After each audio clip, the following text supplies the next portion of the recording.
Hello， 大家好啊！歡迎翻到嚟問你睇乜溝咋？咁今日咧就同大家開心 share 下呢套《侏羅紀世界重生》嘅觀後感啊！咁如果大家係第一次睇個 channel 咧，呢個 channel 每個禮拜都會更新短片啦，同大家分享下遊戲、電影嘅評測、觀後感等等噶。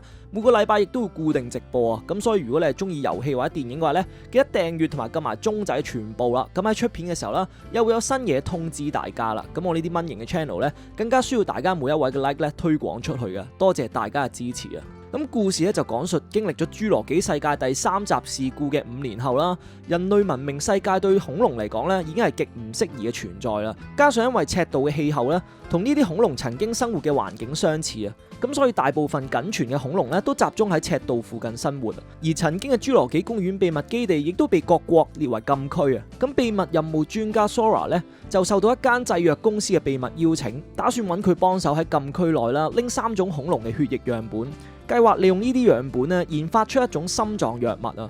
而故事咧就係隨住 Sora 嘅團隊啦，出發前往呢個島嶼咧而展開噶啦。咁侏羅紀公園嘅舊3部曲啦，都算係我童年嘅回憶之一嚟嘅。而侏羅紀世界嘅新3部曲咧，直情就係荷里活技術進步、創作退步嘅代名詞啊！咁不過即使侏羅紀世界3部曲嘅質素咧每況愈下都好啦，佢嘅票房咧都仲係非常之咁成功啊，所以先會咁快咧有一套新嘅續集上映啊！咁而今集嘅侏羅紀咧，雖然都仲係用侏羅紀世界做大標題啦，但其實某程度上咧都算係一個軟重啟嚟噶，用全新嘅角色去做主角啦，觀眾咧亦都唔再需要有任何前作包袱下咧入場嘅。喺劇本架構上咧，亦都回歸基本步，用比較集中嘅人物敘事出發，同埋我諗入得場睇侏羅紀世界嘅觀眾啦，對劇情嘅包容程度咧，其實已經被訓練到好高噶啦。咁而今集除咗一開始實驗室出現故障嘅情節之外咧，喺整體都唔太離譜嘅情況下啦，的確係有唔少觀眾預期嘅刺激危險元素去出現嘅。咁當然啦，今集並唔係冇犯駁位嘅，但至少我入場前咧已經知道自己係預期有啲咩噶啦。咁喺睇完之後咧，我亦都覺得今集咧係好睇過上集好多噶，因為上一集咧實在係太離譜啦。咁如果你係好簡單咧，純粹想入場睇恐龍娛樂下嘅話咧，今集的確係一個唔錯嘅選擇嚟嘅。咁之後接下嚟咧，我就會同大家劇透討論分享下啦。咁如果你係未睇套戲啦，可以先訂閱同埋俾翻個 like 啦。咁喺睇完套戲之後咧，再翻嚟睇呢條片，或者直接飛去總結度都可以嘅。咁今集我覺得離譜嘅情節咧並唔算好多嘅，除咗一開場嗰幕我覺得係離晒罩之外咧，其實一開始嗰場戲咧，我覺得係可以剪走佢添啊。因為就算冇開頭嗰場戲咧，對成套戲嘅影響都唔係好大啊。因為喺實驗室食朱古力咧，令到成個實驗室故障嘅呢件事咧，實在係太撚癲啦！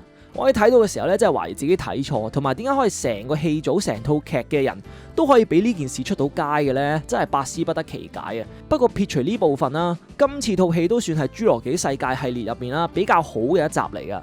後續故事嘅推進呢，尚算係接受範圍內啦。當然，我覺得今集作為觀眾入場呢，都係唔好講古博古為主啊。因為要博嘅話呢，都係好多嘢可以博噶，即係例如老豆救個女咬柴之後，點解可以乜事都冇嘅呢？成個島都係環海，點解走嗰陣時係一條海龍都冇嘅呢？最後黑寡婦明明冇槍噶嘛，點解無啦啦又掹支槍出嚟呢？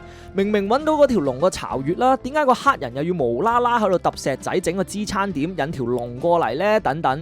不過又咁講啦，經歷咗上一集嘅洗禮之後呢，我覺得呢啲呢都只不過係啲好少嘅事嚟嘅啫。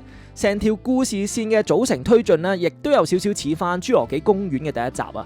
同樣係由生存專家啦、科學家啦同埋投資者組成嘅主角團隊啊。咁電影當中啦，亦都有類似第一集嘅致敬橋段嘅，例如重現翻類似腕龍嘅第一次出現啦，甚至去到後面黑人用照明棒引走一條恐龍等等。而第一段蒼龍出現嘅部分啦，終於喺侏羅紀入面呢係做到少少深海恐懼嘅感覺啦。明明呢個主題咧喺海上嘅發揮咧係好大嘅，但係一直咧都冇一集咧係做到呢個感覺噶。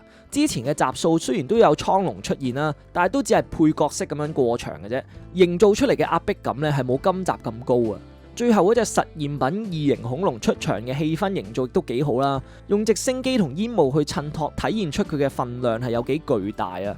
加上喺實驗室基地嘅環境呢，甚至係有少少令我諗翻起以前細個玩恐龍危機嗰陣時咁嘅感覺啊！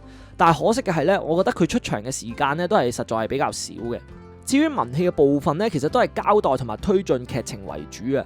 嗰啲咩人物標噏乜乜七七嗰啲咧，都係基本到不能基本啊。甚至有啲文戲咧係寒暄式嘅對話，冇乜重點可言嘅，剪走佢都可以嘅。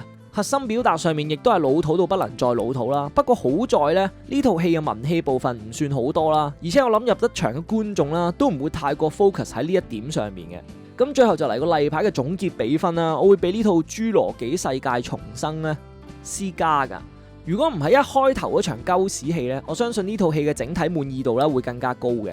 今集單純以娛樂性嚟講咧，我覺得算係幾唔錯啦。當然啦，係冇得同以前《侏羅紀公園》作比較噶，但總算係一個新嘅開始啦。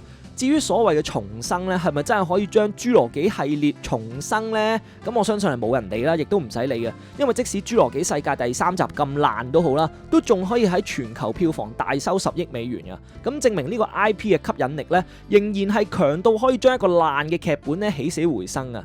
咁大家又睇咗呢套《侏羅紀世界重生》未呢？歡迎留言分享下你哋嘅睇法啦！咁而且都睇到呢度啦，就記得幫手俾翻個 like 啦！咁我每個禮拜咧都會更新短片啦，同大家分享下遊戲、電影等等噶。如果你都係中意遊戲或者電影嘅話咧，就記得訂閱啦！咁下次再有遊戲或者電影再同大家開心 share 分享下噶。咁我係 Jeremy 嚟啦，我哋下條片再見，拜拜。